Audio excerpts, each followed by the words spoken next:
Hello friends, तो कैसे हैं आप सभी लोग। आई होप आप लोग एकदम बढ़िया स्वस्थ होंगे। तो यहाँ पर देखिए आ चुका है क्लास 12 फिजिक्स 2025 में 2 नंबर वाले सभी महत्वपूर्ण प्रश्न।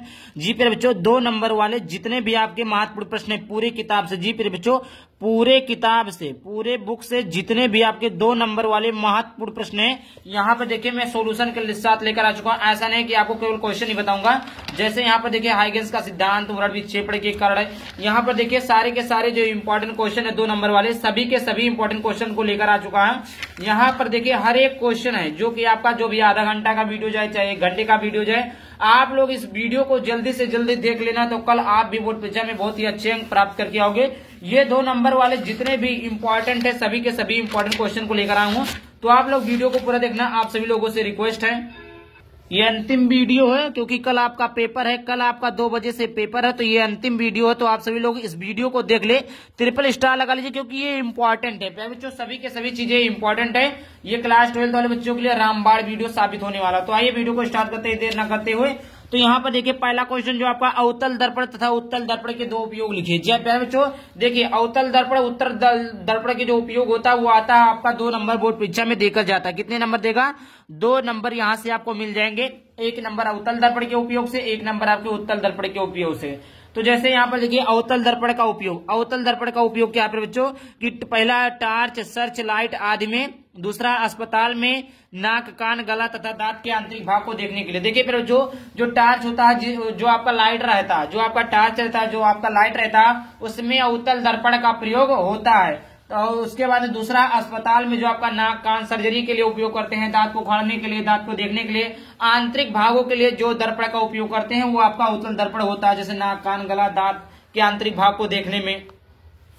उत्तल दर्पण के उपयोग देख लीजिए प्यारे बच्चों, यहाँ पर उत्तल दर्पण के उपयोग है कि स्ट्रीट लाइट के लैंपों में, पहला स्ट्रीट लाइट के लैंपों में। अब प्यारे बच्चों स्ट्रीट लाइट के लैंपों में क्या होता है, यहाँ पर देखिए जो आपका रोड पे जो आपका लाइट लगे होते हैं, जो आपका ऐसे रोड पर जो हाईवे वगैरह पे आपका लाइट लगा रहता है, उसमें जो दर्पण का उपयोग किया जाता है वो उत्तल दर्पण का उपयोग होता है। दूसरा यहाँ पर है वाहनों में लगी साइड दर्पण में। देखिए प्यारे बच्चों आप लोगों ने देखा होगा जब कारें जाती हैं तो वाहनों में एक साइड मिरर लगा होता है। क्या साइड मिरर लगा होता है? तो साइड मिरर जो होता है प्यारे बच्चों वो आपका उत्तल दर्पण का होता है। तो यहाँ से आपको अवतल दर्पण के 2 उपयोग, अवतल दर्पण के 2 उपयोग आपको आसानी से समझ में आ गए होंगे।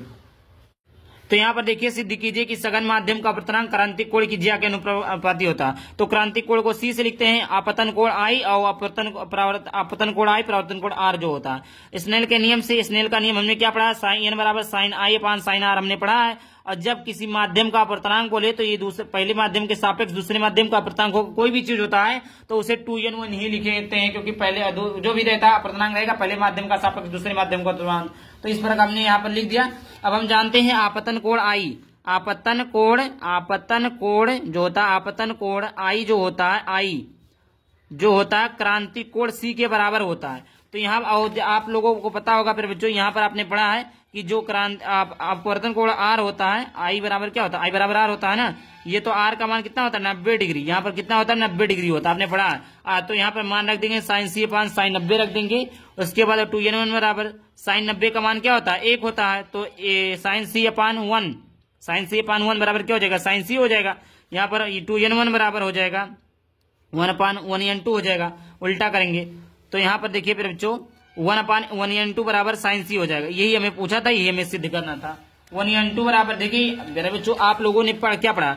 2n1 अगर इसका उल्टा करे तो 1n2 हो जाएगा, यही तो होगा। फिर भाई देखिए यहाँ पर देखिए जैसे आप क्या लिखते हैं, अगर आपको लिखना है 10 पे पावर 2 बराबर प्लस 2 है तो इसको लिखना हो तो 1/10 पे पावर माइनस 2 लिख सकते हैं कि नहीं लिख सकते हैं? तो इसी प्रकार 2n1 को हम क्या लिख सकते हैं? 1 अपान 1n2 लिख सकते हैं। अब यहाँ पर देखिए वही चीज हमने लिख दिया, 2n1 के स्थान में क्या? साइन C बराबर 1 अपान n2 हो जाएगा। यही आपको सिद्ध करना था जो कि आपको सिद्ध हो गया। आगे बात करते हैं, एक लेंस की फोकस दूरी f है, एक लेंस की फोकस दूरी f है जो एक दीप्त वस्तु का वास्तविक प्रतिबिंब पर्दे पर m गुना बड़ा बनाता है। तो सिद्ध कीजिए कि लेंस से पर्दे की दूरी m+1 है, लेंस से पर्दे की दूरी m+1 है। तो यहाँ पर देखिए प्यारे बच्चों, यहाँ पर देखिए हम लगाएंगे लेंस सूत्र से। क्या लगाएंगे? लेंस, ये सॉल्यूशन वैसे दिया है बट आपको समझा दे रहा हूं कैसे आएगा, नहीं तो आप बोलोगे रटा दिए। लेंस सूत्र से हमने क्या पढ़ा? 1 अपान F बराबर 1 अपान B माइनस 1 अपान U, यही चीज हमने पढ़ा है। अब हम क्या करेंगे प्यारे बच्चों? B का गुणा करा देंगे। B का गुणा, दोनों पक्षों में B का गुणा, दोनों पक्षों में B का गुणा कराने पर तो ये बी अपान एफ हो जाएगा बराबर बी अपान यू हो जाएगा, सॉरी बी अपान बी हो जाएगा माइनस का 1 अपान यू हो जाएगा, बी से बी कैंसिल हो जाएगा, बी अपान यू हो जाएगा। तो बी अपान एफ बराबर क्या हो जाएगा 1 अपान 1 माइनस बी अपान यू हो जाएगा प्यारे बच्चों। और यहाँ पर प्यारे बच्चों आपको भी पता है कि आवर्धन क्षमता एम बराबर क्या होता है, बी अपान यू होता है, बी अपान यू होता है। तो यहाँ पर हम करेंगे क्या क्या, बी मान क्या आया प्यारे बच्चों, बी बराबर 1 माइनस बी अपान यू आया है, तो बी बराबर 1 माइनस यहाँ पर रख देंगे एम, बी अपान एफ है ना, यहाँ पर बी अपान एफ है। फिर उसके बाद में बी बराबर निकालेंगे तो 1 माइनस एम इंटू में क्या हो जाएगा फिर बच्चों, एफ हो जाएगा। सिद्ध क्या करना है, एम प्लस 1 सिद्ध करना है। क्या सिद्ध करना है फिर बच्चों, एम प्लस 1 सिद्ध करना है। तो हम जानते हैं वास्तविक प्रतिबिंब के लिए जो होता है आवर्धन क्षमता प्लस में होता है। क्या होता है फिर बच्चों, आवर्धन क्षमता प्लस में होता है, एम बराबर माइनस एम। तो यहाँ पर बी बराबर क्या हो जाएगा फिर बच्चों, बी बराबर आपका हो जाएगा माइनस का 1, तो ये आपका 1 प्लस एम हो जाएगा। क्या हो जाएगा फिर बच्चों, 1 प्लस एम इंटू एफ हो जाएगा। तो बी बराबर क्या हो जाएगा बच्चों, 1 एम प्लस एफ। यही जो आपको सिद्ध करना था, यही आपको सिद्ध करना था, ये यहाँ पर आया है, देख लीजिएगा ऐसा है, सब कुछ आपको दिखा दिया गया। ठीक, अब चलिए आगे बात करते हैं। अगला क्वेश्चन यहाँ पर देख लेते हैं। अगला यहाँ पर है वर्ण विक्षेपण। क्या है बच्चों, वर्ण विक्षेपण। वर्ण विक्षेपण क्या है, वर्ण विक्षेपण का कारण लिखिए। तो जब श्वेत प्रकाश को प्रिज्म से गुजारा जाता है, जब श्वेत प्रकाश को प्रिज्म से गुजारा जाता है तो प्रकाश अवयव रंगों में, अवयव मतलब अलग अलग रंगों में विभाजित हो जाता है। इस 7 रंगों की एक पट्टी बनती है, इस घटना को वर्ण विक्षेपण कहते हैं। फिर बच्चों यहाँ पर देखिए, जब यहाँ पर क्या बच्चों, यहाँ पर देखिए एक प्रिज्म है। क्या बच्चों, यहाँ पर देखिए, यहाँ पर एक क्या है, प्रिज्म है। क्या है बच्चों, प्रिज्म है। जब श्वेत प्रकाश को किसी प्रिज्म से गुजारा जाता है तो वो अवयव रंग मतलब अलग अलग रंगों में विभाजित हो जाते हैं, मतलब 7 रंगों की एक पट्टी बनती है, जिसे कहते हैं विव गयोर कहते हैं, विव गयोर कहते हैं। ठीक, यहाँ पर लिखा है, यहाँ पर लिखा हुआ है, इस घटना को हम क्या कहते हैं, वर्ण विक्षेपण कहते हैं। फिर बच्चों आपने कोई एक प्रिज्म ले लिया, आपने क्या ले लिया, एक प्रिज्म ले लिया। अब जब श्वेत प्रकाश को इस यहाँ पर आपतित करेंगे तो ये कई रंगों में विभाजित हो जाएगा। टोटल आपका 7 रंग में विभाजित होता है, जिसे कहते हैं विव गयोर। इसी घटना को हम क्या कहते हैं, वर्ण विक्षेपण कहते हैं। तो वही चीज लिखा है, जब श्वेत प्रकाश को प्रिज्म से गुजारा जाता है तो प्रकाश अपने अवयव रंगों में विभाजित, अर्थात अलग अलग रंगों में विभाजित हो जाता है, जिसमें 7 रंगों की पट्टी बनती है। इस घटना को वर्ण विक्षेपण कहते हैं। वर्ण विक्षेपण के कारण क्या है बच्चों, जो कि मोस्ट इंपॉर्टेंट है, सारे के सारे वैसे इंपॉर्टेंट है, जो कि मैंने बताया पहले ही कि प्रिज्म के पदार्थ का अपवर्तनांक भिन्न भिन्न रंगों के लिए भिन्न भिन्न होता है। बच्चों प्रिज्म के पदार्थ का जो अपवर्तनांक होता है बच्चों भिन्न भिन्न रंगों के लिए भिन्न भिन्न होता है, जिसके कारण वर्ण विक्षेपण की घटना होती है। आगे यहाँ पर बात कर लेते हैं, हाइगेंस के तरंग सिद्धांत की व्याख्या कीजिए। फिर बच्चों आपने हाइगेंस के तरंग सिद्धांत की व्याख्या केवल बच्चों आपको आता है, जब पूरा थ्योरी आएगा 5 नंबर में आएगा, बट आपका जब हाइगेंस के तरंगों की सिद्धांत की व्याख्या केवल लिखने के लिए बोलेगा तो ये आपका यहाँ पर 2 नंबर में आएगा, इसलिए हमने इसको लिया है 2 नंबर में लिया है इसको। हाइगेंस के तरंग सिद्धांत के अनुसार जब प्रकाश तरंग के रूप में चलता है, क्या बोला यहाँ पे बच्चों, हाइगेंस के तरंग सिद्धांत के अनुसार प्रकाश तरंगों के रूप में चलता है। प्रकाश किसके रूप में, ऐसे ऐसे चलता नहीं, तरंगों के रूप में चलता है। ये तरंगे प्रकाश स्रोत से निकलकर सभी संभव दिशाओं में प्रकाश के वेग से चलती है। बच्चों जब प्रकाश आएंगी तो जहां तक संभव हो जाएगा, जिस दिशा में संभव हो जाएगा वहां जाएगी। तो ही बोला है संभव दिशाओं में प्रकाश के वेग से चलती, प्रकाश का वेग बहुत फास्ट होता है। हाइगेंस के समय तक वैज्ञानिकों का यह मानना था कि तरंगों के संचरण के लिए माध्यम की आवश्यक है। पर बच्चों आपको भी पता है, सबको भी पता है कि प्रकाश को चलने के लिए किसी माध्यम की आवश्यकता नहीं होती है, लेकिन हाइगेंस के पहले क्या होता था, हाइगेंस क्या बोला यहाँ पर, हाइगेंस के समय तक वैज्ञानिकों को यह मानना था, जब तक हाइगेंस थे तब तक वैज्ञानिक क्या मानते थे कि जो प्रकाश चलता है उसको चलने के लिए किसी माध्यम, किसी रास्ता, किसी रोड, किसी चीज की आवश्यकता होती है। लेकिन जब हाइगेंस की कहानी समाप्त हुई तो वहां पर लोगों को पता चला कि तरंग को चलने के लिए माध्यम की आवश्यकता बिल्कुल भी नहीं होती है। इसलिए हाइगेंस ने एक सर्वव्यापी माध्यम ईथर की परिकल्पना की और यह माना कि ईथर लगभग भारहीन होता है। फिर बच्चों ईथर क्या होता है, ईथर जो आपने पढ़ा है केमिस्ट्री में पढ़ा है, ईथर क्या होता है, भारहीन होता है। ईथर भारहीन होता है, ईथर की कल्पना की माना कि ईथर भारहीन होता है, अतः यह प्रत्येक पदार्थ में प्रवेश कर सकता है। कोई भी पदार्थ हो, कोई भी चीज हो, उसमें क्या कर सकता है, प्रवेश कर सकता है। तथा इसकी प्रत्यास्थता बहुत अधिक होती है। इसी कारण प्रकाश तरंगे ईथर में बहुत अधिक वेग से चलती है। जब ये तरंगे किसी वस्तु से परिवर्तित होती है तो हमारी आंखों की रेटिना पर पड़ती है, जिससे वस्तु में स्पष्ट रूप से दिखाई देने लगती है। पर बच्चों मेन मोटिव ये है कि जब तरंग सिद्धांत पहले था, हाइगेंस के पहले जो था, तो उसमें लोगों का मानना था कि प्रकाश को चलने के लिए तरंगों की आवश्यकता नहीं होती है, लेकिन लोगों का फिर बाद में पता चला कि नहीं, प्रकाश को चलने के लिए तरंगों की आवश्यकता होती है। तो उसके बाद में हाइगेंस ने एक सर्वव्यापी माध्यम ईथर को लिया, जो कि एक बहुत ही भारहीन और बहुत ही हल्का चीज होता है, और जो मतलब हल्का चीज होता है, भारहीन और प्रत्याश भी बहुत अधिक है, उसका प्रत्याश भी बहुत अधिक है और अधिक वेग से चलती है। और जब किसी वस्तु परिवर्तित होती है, जब किसी वस्तु पड़ती है, परिवर्तित होकर हमारी आंखों पर पड़ती है, तो हमें उसका स्पष्ट रूप से प्रतिबिंब दिखाई देता है। इस प्रकार आपका हो गया। और चलिए आगे बात कर लेते हैं। यहाँ पर आगे है व्यतिकरण के लिए आवश्यक शर्तें लिखिए। पहले बच्चों हमें व्यतिकरण के लिए आवश्यक शर्तें लिखना है। यहाँ पर देखिए पहला दिया आवश्यक शर्त, पहला यहाँ पर दिया आवश्यक शर्त कि दोनों प्रकाश स्रोत कला संबंध होने चाहिए। प्रधानतः मतलब कलांतर नियत होना चाहिए, कला संबंध होने चाहिए, अर्थात कला फाई जो है उसका मान नियत होना चाहिए। आगे बात कर लेते हैं। यहाँ पर आगे है कि दोनों तरंगों की आवृत्तियां अथवा तरंग देर बराबर होनी चाहिए। तरंगों की आवृत्तियां जो फिर एन तथा तरंग देर बराबर होनी चाहिए। तीसरा पॉइंट जो है व्यतिकरण के लिए दोनों तरंगों के आयाम बराबर होने चाहिए। आयाम को हम किससे लिखते हैं बच्चों? ए से लिखते हैं। दोनों तरंगों के आयाम बराबर होनी चाहिए। चौथा पॉइंट यहाँ पर है प्रकाश स्रोतों के बीच की दूरी बहुत कम होनी चाहिए। ऐसा नहीं प्रकाश स्रोतों के बीच की दूरी बहुत अत्यधिक हो, नहीं, अत्यधिक नहीं होनी चाहिए, बहुत कम होनी चाहिए। अगला आपका प्रकाश स्रोत संकीर्ण होना चाहिए। मतलब संकीर्ण का मतलब होता है बच्चों पतला, संकीर्ण का मतलब बहुत पतला, तो प्रकाश स्रोत पतला होना चाहिए। आगे बात कर लेते हैं। अगला प्रश्न मोस्ट इंपॉर्टेंट है, यहाँ पर मोस्ट इंपॉर्टेंट है कि प्रकाश के विवर्तन से क्या तात्पर्य है? विवर्तन के लिए आवश्यक शर्त लिखिए। पहले बच्चों यहाँ पर ये जो क्वेश्चन है ये मोस्ट इंपॉर्टेंट टॉपिक है, मोस्ट इंपॉर्टेंट है। पहले बच्चों एक क्वेश्चन मोस्ट इंपॉर्टेंट है। आप लोग इन प्रश्नों को तैयार करके जाइए प्लीज। आप लोगों से हाथ जोड़कर निवेदन है कि पढ़ के जाइएगा, हो सकता है आ जाए।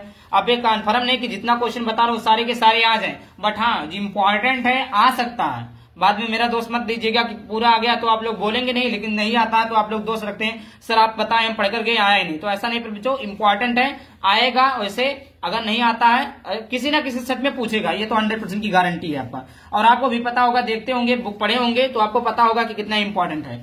जब प्रकाश कड़ी किसी पतली स्लिट अथवा किसी तीक्ष्ण अवरोध पर पड़ती है तो वह स्लिट अथवा अवरोध के किनारों की ओर आंशिक रूप से मुड़ जाता है। इस घटना को ही प्रकाश का विवर्तन कहते हैं। फिर बच्चों प्रकाश के विवर्तन में आपने पढ़ा होगा, कोई इस प्रकार हमने क्या ले लिया? स्लिट ले लिया। कोई इस प्रकार हमने क्या ले लिया? स्लिट ले लिया। स्लिट ले लिया, यहाँ क्या हो रहा है? पतली स्लिट है, ये आपका पतली स्लिट है, अथवा तीक्ष्ण अवरोध पर पड़ती है। तीक्ष्ण अवरोध पर पड़ती है तो इस प्रकार मुड़ जाती है। बच्चों इस प्रकार मुड़ जाती है, इस प्रकार क्या होती है? मुड़ जाती है, इस प्रकार मुड़ जाती है, इस प्रकार किनारों की ओर। ये प्रकार आपको आंशिक रूप से बहुत हल्का, बहुत कम मुड़ेगा। जैसे ऐसे लिखना, ऐसे नहीं मुड़ जाएगी 90 डिग्री पे, मतलब ऐसे आपका ऐसे रहता है, ऐसे तो बहुत ही कम ऐसे मुड़ जाएगी।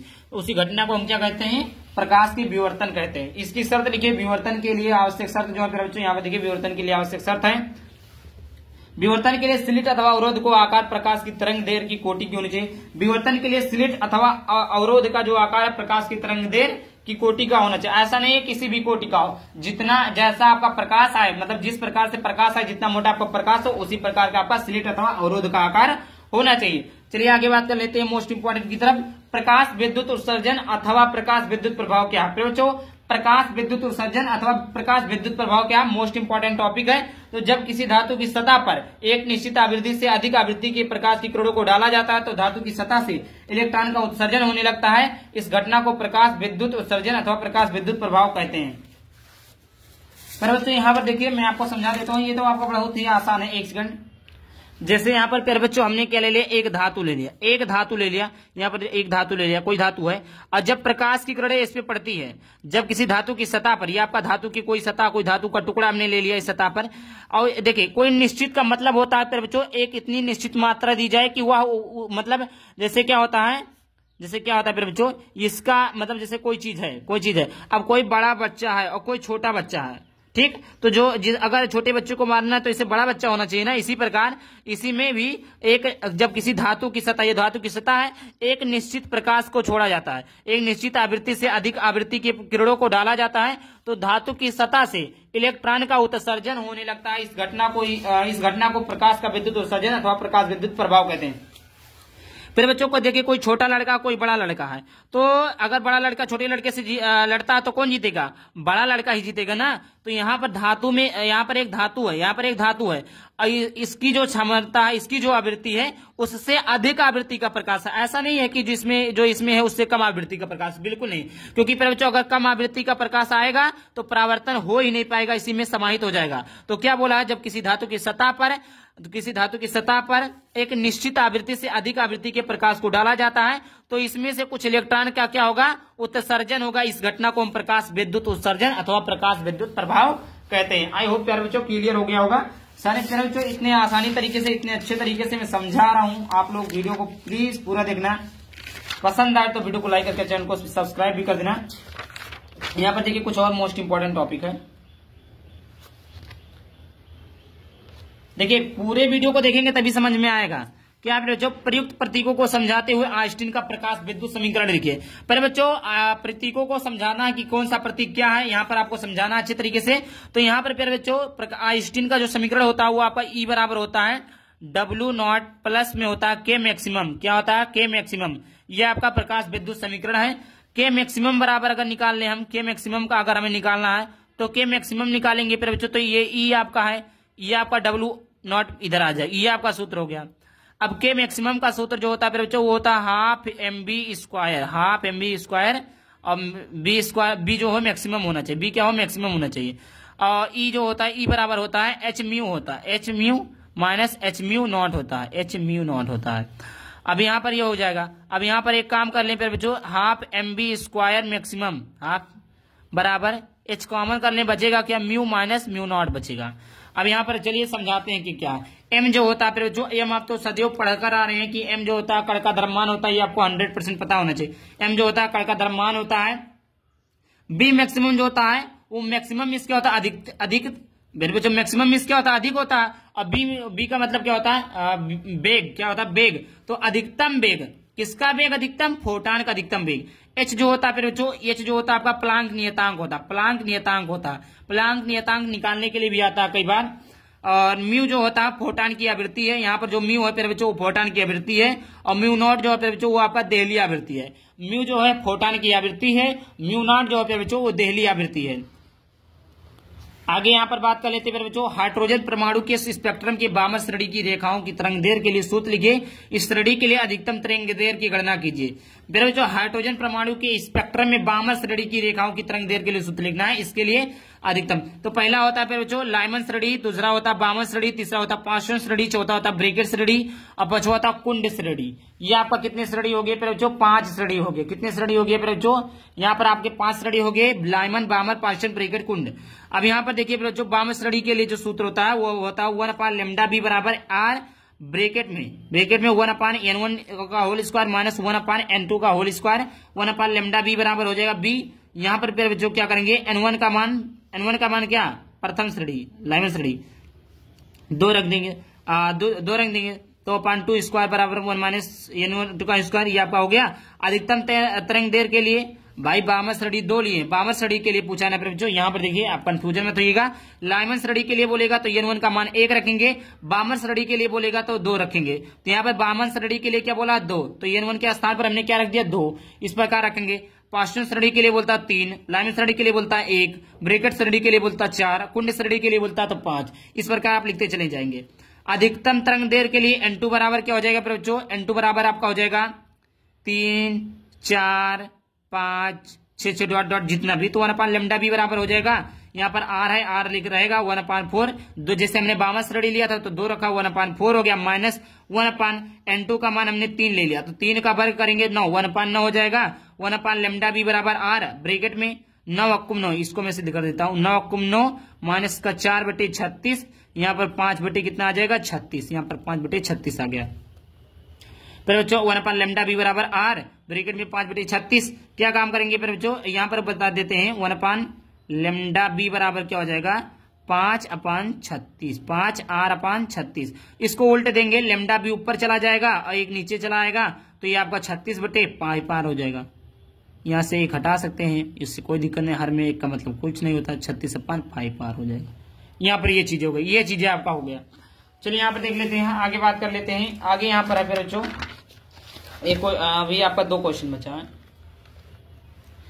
2 क्वेश्चन है कि सिद्ध कीजिए कि नाभिक का घनत्व द्रव्यमान संख्या पर निर्भर नहीं करता। नाभिक का घनत्व क्या होता है फिर बच्चों? घनत्व जो होता है द्रव्यमान संख्या पर निर्भर नहीं करता।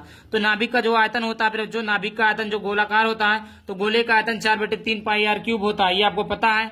और यहाँ पर आर बराबर होता है फिर जो आर बराबर क्या होता है, यहाँ पर आपको पता होगा कि आर बराबर होता है R0/A⁴ बी बराबर 4/3 पाई आर क्यूब है। यहाँ पर बी बराबर 4/3 पाई, आर का मान रख देंगे, यहाँ पर आर का मान हमने रख दिया। बी बराबर हो जाएगा 4/3 पाई इंटू तीनों का घात खोल देंगे तो R0³ इंटू A⁴ गुणे 1/3, 3 से 3 कैंसिल, ए आ जाएगा। बी का मान आएगा, आयतन कितना आ गया? ए आ गया। आयतन आपका इतना आ गया। द्रव्यमान संख्या बराबर क्या होता है? ए होता है। द्रव्यमान संख्या को ए से करते हैं। घनत्व बराबर क्या होता है बच्चों? घनत्व बराबर होता है आपका द्रव्यमान बटे आयतन। तो द्रव्यमान क्या होता है बच्चों? द्रव्यमान आपका क्या है? घनत्व बराबर क्या होता है? द्रव्यमान बटे आयतन। तो द्रव्यमान संख्या ए है, आयतन आपका बी है। तो यहाँ पर ए और बी का मान रख देंगे तो ए का मान ए रहेगा, आयतन बी का मान इतना हम रख दिए। ठीक, यहाँ से ए कट गया जाएगा और यहाँ पर घनत्व बराबर हो जाएगा 3/4 पाई आर क्यूब। तो यहाँ पर देखिए फिर बच्चों, यम का स्थान, ए का स्थान कहीं है फिर बच्चों, कहीं आपको ए दिख रहा है फिर बच्चों, कहीं पर आपको यहाँ पर कहीं पर भी आपको ए दिख रहा है, कहीं ए दिख रहा नहीं दिख रहा ना, तो ए नहीं है। इसका मतलब क्या है कि नाभिक का जो घनत्व तो द्रव्यमान संख्या पर निर्भर नहीं करता है। चाहे द्रव्यमान संख्या हो चाहे ना हो, उससे नाभिक का घनत्व कुछ भी फर्क पड़ने वाला बिल्कुल भी नहीं है। आगे यहाँ पर बात कर लेते हैं युग्म उत्पादन तथा युग्म विनाश क्रिया को उदाहरण से समझाइए। फिर बच्चों, युग्म उत्पादन तथा युग्म विनाश को क्रिया से समझाना है, क्रिया को उदाहरण से समझाना है। जब कोई ऊर्जावान गामा किरणें फोटॉन किसी पदार्थ पर आपतित होती हैं, कोई भी पदार्थ हो उस पर जब ऊर्जावान का मतलब जो ऊर्जा हो, जिसमें बहुत अत्यधिक ऊर्जा हो, गामा किरणें आपको आपतित होती है तो वह पदार्थ के किसी नाभिक द्वारा अवशोषित कर लिया जाता है। फिर बच्चों, जब कोई पदार्थ रहेगा, अब पदार्थ में क्या होता है? नाभिक होता है, ये आपको पता है। पदार्थ में नाभिक होता है। जब ऊर्जावान किरणें, कोई ऊर्जा रहित कोई ऊर्जा वाली किरणें इसमें आएंगी तो पदार्थ में जो नाभिक होता है, नाभिक इसको आकर्षित कर लेगा, नाभिक उसको अवशोषित कर लेगा, मतलब इसमें समाहित कर लेगा, नाभिक अवशोषित कर लेगा। तथा इसकी ऊर्जा के इलेक्ट्रॉन, एक पराजिट्रॉन की उत्पत्ति होती है, मतलब उसको अवशोषित करके एक इलेक्ट्रॉन या वह एक पराजिट्रॉन की उत्पत्ति होती है। इस प्रक्रिया को युग्म उत्पादन कहते हैं, जो कि hν बराबर होता है +1 V0। तो बच्चों, ये हमने पूरा समझा दिया। आई होप वीडियो पसंद वीडियो को लाइक करें, चैनल को सब्सक्राइब करना। चलिए मिलते हैं नेक्स्ट वीडियो के साथ, तब तक के लिए बाय बाय, थैंक यू, जय हिंद, जय भारत, वंदे मातरम।